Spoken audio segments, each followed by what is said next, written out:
పెనుగొండ నియోజకవర్గం పెనుగొండ రూరల్ మండలం అమ్మవారిపల్లి గ్రామం దగ్గర కియాకు అనుసంధానంగా Kia industries hub PHA India private limited company నిర్మాణానికి భూమి పూజ కార్యక్రమంలో పాల్గొన్న హిందూపురం పార్లమెంటు సభ్యులు పార్థసారథి గారు మరియు కంపెనీ ప్రతినిధులు మరియు ఉన్నతాధికారులు నాయకులు తదితరులు.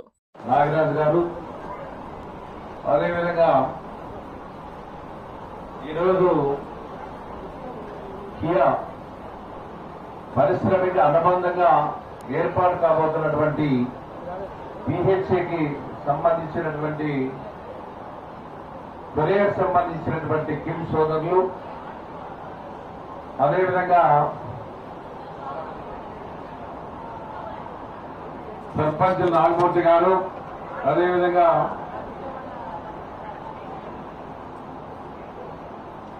నరసింహులు గారు, సుబ్బరాయుడు గారు, అదేవిధంగా పెద్దన్న గారు చాలా మంది వేదికను అలంకరించినారు.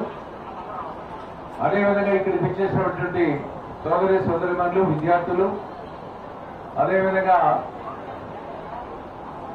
ఇక్కడ మెకానికల్ స్టూడెంట్స్ అయితేనేమి, ఎలక్ట్రికల్ స్టూడెంట్స్ అయితేనేమి, పాత్రికేయులందరూ కూడా పేరు పేరున నాయకు నమస్కారం. ఈరోజు చాలా శుభదినం. కారణం ఏమంటే ఈరోజు ఉపాధి పరిశ్రమల మీద మన నాయకుడు, మన రాష్ట్ర ముఖ్యమంత్రి చంద్రబాబు నాయుడు గారు వచ్చిన తర్వాత పరిశ్రమలన్నీ కూడా ఈరోజు తరలి వస్తా ఉన్నాయి.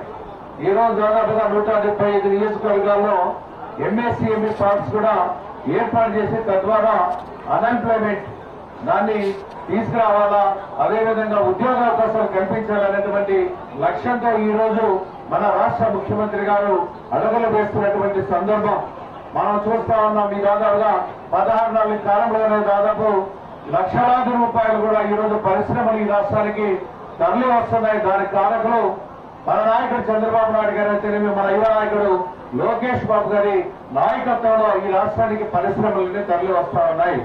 గతంలో కూడా మనమంతా చూసినట్లయితే 2014, 2019 మధ్య నేను కూడా ఇక్కడ శాసనసభ్యుడిగా ఉన్నటువంటి సందర్భంలో ఆ రోజు కియా వచ్చినప్పుడు దాదాపు 700 ఎకరాలు ఇక్కడ స్వచ్ఛందంగా రైతులందరూ ముందుకొచ్చి ఆ రోజు భూములు ఇవ్వడం జరిగింది కియా పరిశ్రమకి.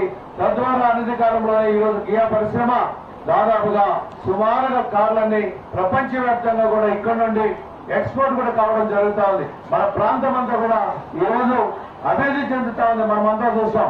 ఆ రోజు ఎర్రమంచి పొలంలో చూసినట్లయితే ఆ రోజు 1,50,000 రూపాయలు ఎకరా, 2 లక్షలు ఉండేది. కానీ ఆ రోజు మన అధికారులు కలెక్టర్ వాళ్ళతో కూడా మెప్పించి దాదాపు 10.5 లక్షల రూపాయల ఎకరా కూడా ఆ రోజు ఇప్పించాం. తద్వారా